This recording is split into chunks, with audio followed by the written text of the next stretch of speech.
பத்திரிகையாளர்கள் நல வாரியத்தை உடனடியாக நடைமுறைப்படுத்த வேண்டும் என்பது உள்பட பல்வேறு கோரிக்கைகளை வலியுறுத்தி தூத்துக்குடி தமிழ்நாடு பத்திரிகையாளர்கள் சங்கம் சார்பில் கவன ஈர்ப்பு ஆர்ப்பாட்டம் நடைபெற்றது.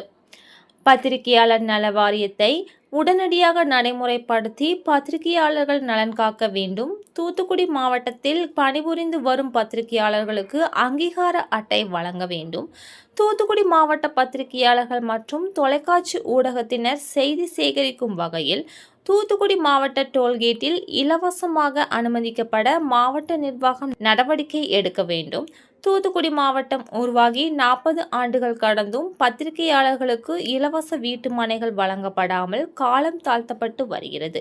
எனவே எவ்வித பாரபட்சமுமின்றி அனைத்து பத்திரிகையாளர்களுக்கும் இலவச வீட்டுமனை பட்டா வழங்க மாவட்ட நிர்வாகம் நடவடிக்கை எடுக்க வேண்டும் என்று கோரிக்கைகளை வலியுறுத்தி தூத்துக்குடி மாவட்ட ஆட்சியர் அலுவலகம் முன்பு அனைத்து பத்திரிகையாளர்கள் சார்பில் கவன ஈர்ப்பு ஆர்ப்பாட்டம் நடைபெற்றது.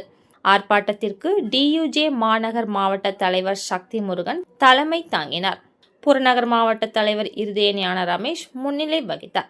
மூத்த பத்திரிகையாளர் அருண், டியுஜே தேசிய குழு உறுப்பினர்கள் அலெக்ஸ் ஃப்ரோடோ, காயல் அகமது சாகிப், திருச்செந்தூர் கிருஷ்ணன், ஐயப்பன், தூத்துக்குடி பத்திரிகையாளர் மாவட்ட செயலாளர் மோகன்ராஜ், பத்திரிகை மீடியா கூட்டமைப்பு தலைவர் பிரான்சிஸ், தமிழக பத்திரிகையாளர் சங்க தலைவர் அலெக்சாண்டர், தமிழண்டா இயக்க தலைவர் உலகாள்வோன் ஆகியோர் கோரிக்கைகளை வலியுறுத்தி பேசினர்.